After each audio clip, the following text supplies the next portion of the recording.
Good morning children. Subsidiary books என்னன்னு பார்த்தோம். அதில் different kinds of subsidiary books பார்த்தோம். இன்னைக்கு நம்ம purchases book எப்படி போடுறது அப்படிங்கிறத பார்ப்போம். Purchases book is a subsidiary book in which only credit purchases of goods are recorded.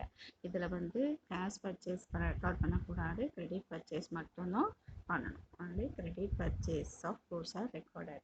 When business wants to know the information about the credit purchase of goods at a glance, the information can be made available if purchases of goods on credit are separately recorded. இப்போ கடனுக்கு கொள்முதல் செஞ்சுருக்கிறதெல்லாம் தனியாக நம்ம இந்த purchase புக்கில் enter பண்ணுறதுனால அதிலேருந்து யாருக்கு நம்ம பணம் கொடுக்கணும், எவ்வளோ கொடுக்கணும் அப்படிங்கிறது வந்து இல்லை யாருக்கு வந்து ரிட்டர்ன் பண்ணியிருக்கோம் அப்படிங்கிறத நம்ம தனித்தனியாக வந்து ஈஸியாக தெரிஞ்சுக்க முடியும்.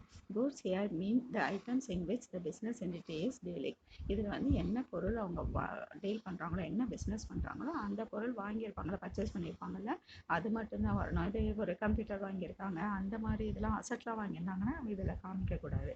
இதில் எது மட்டும்தான் காமிக்கணும் அப்படின்னா பிஸ்னஸுக்காக அவங்க செய்யக்கூடிய பிஸ்னஸ் என்னவோ அதுக்கான பொருள் வாங்கியிருந்தாங்கன்னா அதை தான் இங்கே காமிக்கணும்.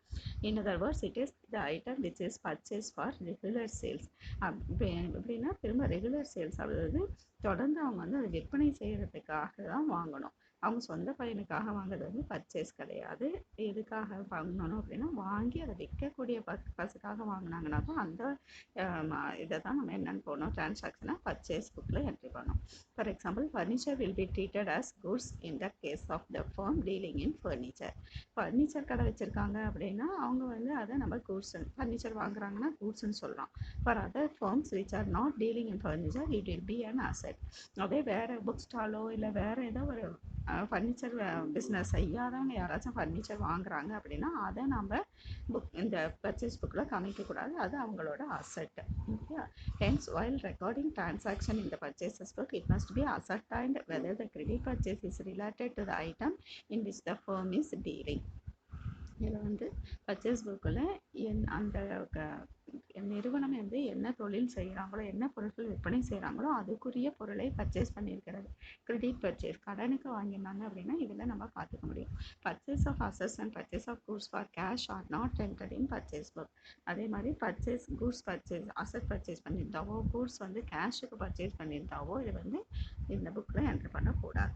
ஓகே. தென் பாருங்கள், ஃபார்மேட் ஆஃப் பர்ச்சேஸ் புக் இது சிங்கிள் காலமில் தான் போடணும், டபுள் சைடில் போடக்கூடாது. சிங்கிள் ஜேர்னல் போடுறோம், இல்லை ட்ரையல் பேலன்ஸ் ஜேர்னல்லாம் போடுற மாதிரி சிங்கிள் காலமில் தான், சிங்கிள் பேஜில் தான் போடணும். ஓகேயா. பாருங்கள், ஃபார்மேட் ஆஃப் பர்ச்சேஸ் புக் எப்படி போடணும்னா ஃபஸ்ட்டு டேட் காலம், தென் பர்டிகுலர்ஸ். அந்த பர்டிகுலர்ஸில் என்ன சப்ளையர் நேமு, என்ன கூட்ஸ் பர்ச்சேஸ் பண்ணியிருக்கோங்கிற டீட்டெயில் அங்கே எழுதணும். தென் இன்வாய்ஸ் நம்பர், தென் எல்எஃப் லெட்ஜர் ஃபோலியோ, அமௌண்ட்டு 2 காலம் இருக்கும்ல, அமௌண்ட் காலம் நடுவில் மேலே அமௌண்ட்டுன்னு எழுதிட்டு அந்த 2 இதில் ஃபஸ்ட்டு இதில் டீட்டெயில், அப்புறம் டோட்டல். ஓகே. இது நீங்கள் வந்து 5 காலமாக பிரிக்கணும்.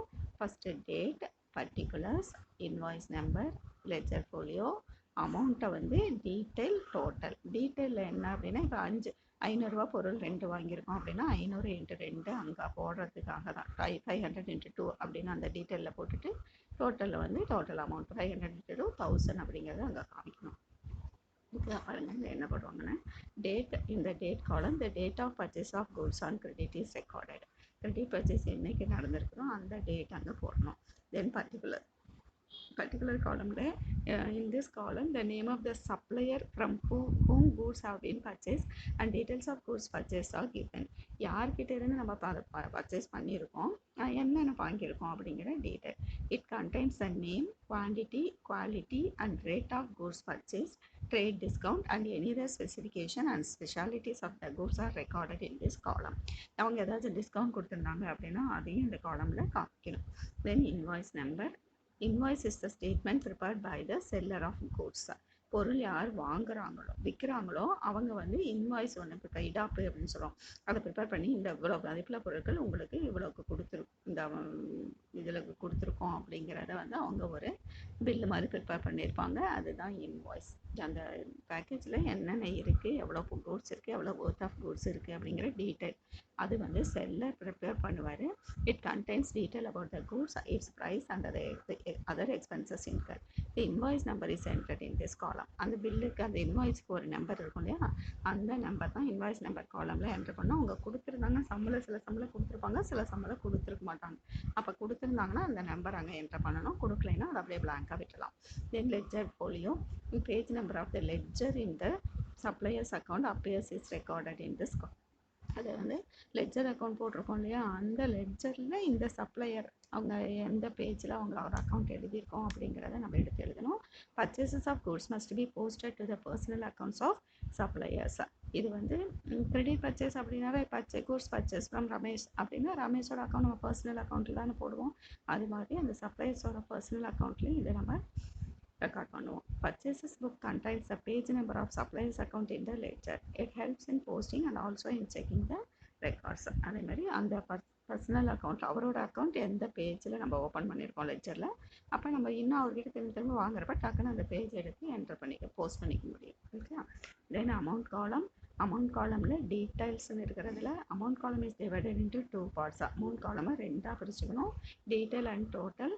The detail column is used to record the amount of various individual items purchased from a particular supplier. அந்த டீட்டெயில் காலம்னு இப்போ ஒரு சப்ளையர்கிட்ட இருந்து 2-3 ப்ராடக்ட் வாங்குகிறோம் அப்படின்னா அப்போ ஒவ்வொரு இண்டிவிஜுவல் ஐட்டமோட ப்ரைஸையும் அந்த டீட்டெயில் காலமில் நம்ம காமிக்கணும்.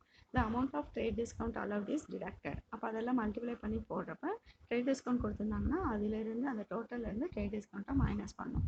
This column is used for adjustment of addition and subtraction. அந்த டீட்டெயில் காலம் எதுக்கு யூஸ் பண்ணிக்கிறோம் அப்படின்னா அடிஷன் சப்ட்ராக்ஷனுக்காக, அந்த அட்ஜஸ்ட்மெண்ட்டுக்காக அந்த காலம். தென் டோட்டல் அமௌண்ட் காலம். The net amount payable to the supplier of goods is recorded in the total amount column.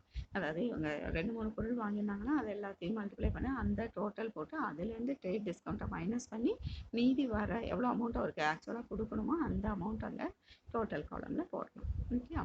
பாருங்கள், இன்வாய்ஸ்னால் என்னென்னா entries in the purchase day book are made from invoices which are popularly known as bills. அதுக்கு வந்து என்னன்னு சொல்கிறோம், நம்ம bill அப்படின்னு சொல்கிறோம். Invoice is a business document or bill or statement prepare and sent by the seller to the buyer. Invoice வந்து நமக்கு பில்லுன்னு சொல்லலாம், இல்லை இது ஒரு பிஸ்னஸ் டாக்குமெண்ட், ஒரு வணிக ஆவணம் அப்படின்னு சொல்கிறோம்.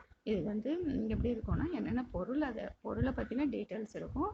இது ப்ரிப்பேர்டு பை செல்லர், விற்பவர்கள் தயாரிப்பாங்க. யாருக்கு அனுப்புவாங்க அப்படின்னா கூட்ஸ் வாங்குறவங்களுக்கு, பையருக்கு அனுப்புவாங்க. Giving the details of goods sold, பொருள் விற்பனை செய்த பொருள் பற்றின quantity, quality, price, total value இதெல்லாம். thus the invoice is a source document of prime entry both for the buyer and the seller. இது வந்து பையருக்கும் செல்லருக்கும் ரெண்டு பேருக்குமே இது ஒரு source document. Then trade discount. Trade discount is a deduction given by the supplier to the buyer on the list price or catalog price of the goods. Trade discount அப்படிங்கிறது வந்து அவங்க ஒரு ப்ரைஸ் கொடுத்துருப்பாங்களா, கேட்லாக் ப்ரைஸில் இருந்து எவ்வளோ amount அவங்க வந்து discount கொடுக்குறாங்களோ அதுதான் ட்ரேட் டிஸ்கவுண்ட் அப்படின்னு சொல்லுது. It is given as a trade practice or when goods are purchased in large quantities. யார் அதிகமாக பொருள் வாங்குறாங்களோ அவங்களுக்கு some of the percentage வந்து ட்ரேட் டிஸ்கவுண்ட் செல்லர் கொடுப்பாரு. அது it is shown as a deduction in the invoice. இது வந்து அந்த இன்வாய்ஸ்லேயே அவங்க டிடக்ட் பண்ணி காமிச்சிருப்பாங்க. Trade discount is not recorded in the books of accounts. இந்த ட்ரேட் டிஸ்கவுண்ட் அப்படிங்கிறது வந்து புக்ஸ் ஆஃப் அக்கௌண்ட்ஸில் காமிக்கக்கூடாது, அதனால் அதை மைனஸ் பண்ணி காமிச்சிடும். only the net amount is recorded. Example, suppose the sale of goods for 10,000 was made at 10% was allowed to as trade discount.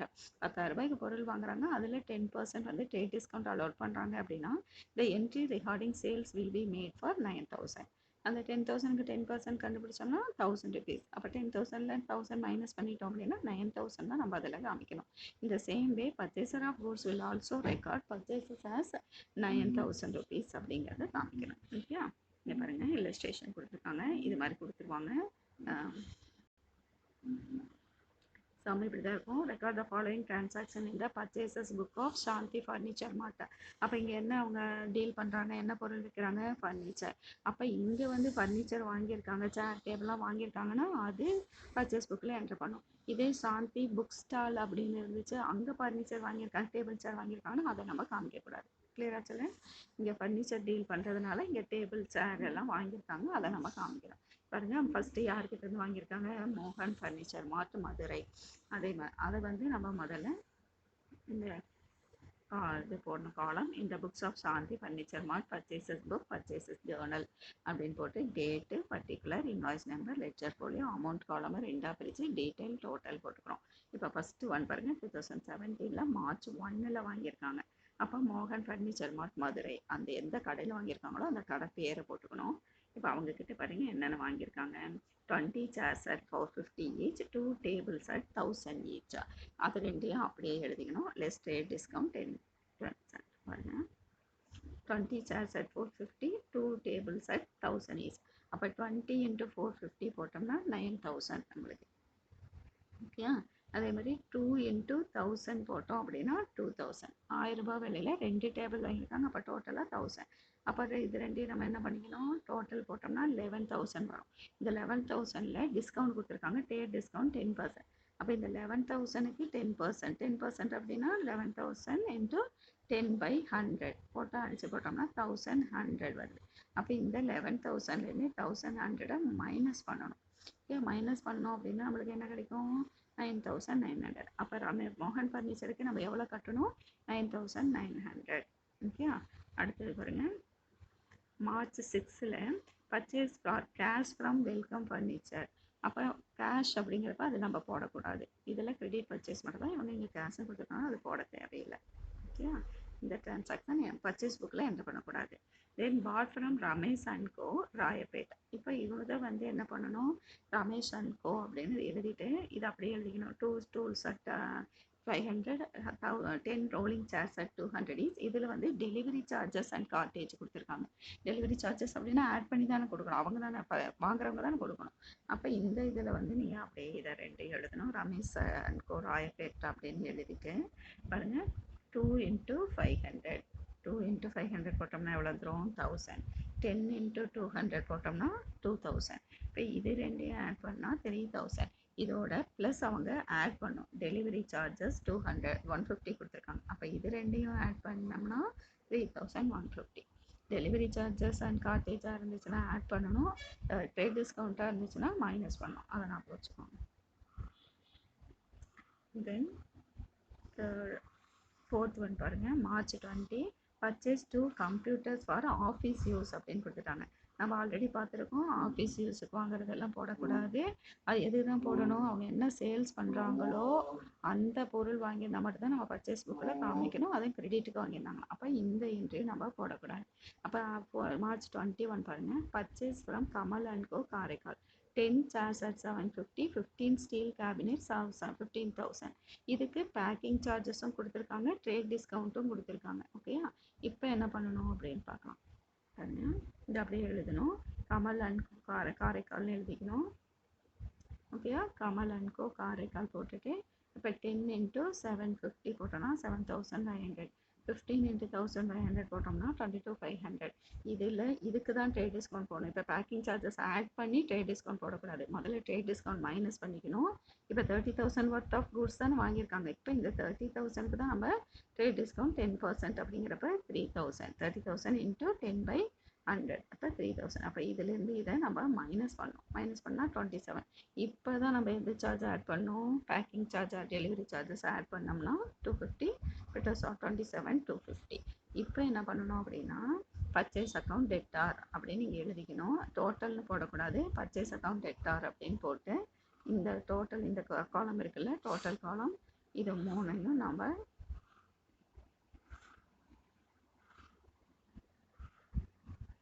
மூணையும் add பண்ணோம்னா நமக்கு 40,300. அதுதான் நம்ம பர்ச்சேஸ் அக்கௌண்ட் அப்படின்னு போடணும். ஓகேயா, இப்படியே நம்ம போஸ்டிங் எடுத்து எழுதுறப்ப லெட்ஜர் அக்கௌண்ட் எழுதுறப்ப அவங்கவுங்க தனித்தனியாக பர்சனல் அக்கௌண்ட் வச்சுருக்கோம்ல. இப்போ கமல் அண்ட் கோ காரைக்கால் அவருக்கு ஒரு லெட்ஜர் ஓப்பன் பண்ணியிருக்கோம். அந்த அக்கௌண்ட்டில் அவரோட அமௌண்ட்டு 27,250 அப்படின்னு ஈஸியாக போஸ்டிங் எடுத்து போட்டுக்கலாம். ஓகே சில்ட்ரன், இது டோட்டல் காலம். இந்த டோட்டல் அமௌண்ட் இருக்கிற டீட்டெயில் அமௌண்ட் இருக்குல்ல, அந்த டோட்டல் அமௌண்ட்டில் 2 காலம், டீட்டெயில் காலம் டோட்டல் காலம். அந்த டோட்டலை லாஸ்ட்டாக நம்ம டோட்டல்னு போட்டு பர்ச்சேஸ் அக்கௌண்ட், எப்பயும் பர்ச்சேஸ் அக்கௌண்ட் டெபிட்டில் தானே வரும், அதனால் பர்ச்சேஸ் அக்கௌண்ட் டெட்டார் அப்படின்னு போட்டு அந்த டோட்டலில் காமிக்கும். ஓகேயா, பாருங்க. Trade discount is allowed and the purchase price of goods excluding delivery charges and cartage. Delivery charges and cartage are direct expenses chargeable from purchaser. So they are added to the amount payable. அவங்க எவ்வளோ amount pay பண்ணுமோ அதோட இந்த இது வந்து delivery சார்ஜஸை add பண்ணணும். Purchases on 6th March 2017 will not be recorded in the purchase book because it is cash purchase. அந்த 6th March வாங்கியிருக்கிறது வந்து cash purchase அப்படிங்கிறனால அதை நம்ம என்டர் பண்ணக்கூடாது. Then purchases of computer on 20th March இருக்கு இல்லையா, அந்த வந்து என்னன்னா typewriter purchased on March 25th will not be recorded in the purchase book because they are assets for the firm dealing in furniture and are for offices. அது வந்து ஆஃபீஸஸ்க்கு வாங்கியிருக்கனால அவங்க அது வந்து அசெட் அவங்களுக்கு. ஸோ இது வந்து நம்ம என்ன பண்ணணும், அதெல்லாம் காமிக்கக்கூடாது. ஒன்லி கிரெடிட் பர்ச்சேஸ், அதே மாதிரி அவங்க செய்கிற பிஸ்னஸுக்கு ரிலேட்டடான கூட்ஸாக இருந்தால் தான் அதை மட்டும்தான் காமிக்கணும் நம்ம. ஓகே சில்ட்ரன், போட்டு ஆட் பண்ணிக்கணும். தென் இதில் வந்து இந்த பர்ச்சேஸ் புக்லேருந்து எப்படி போஸ்டிங் லெட்ஜருக்கு எடுத்து எழுதணும் அப்படிங்கிறத நம்ம நாளைக்கு பார்ப்போம். Okay children, thank you.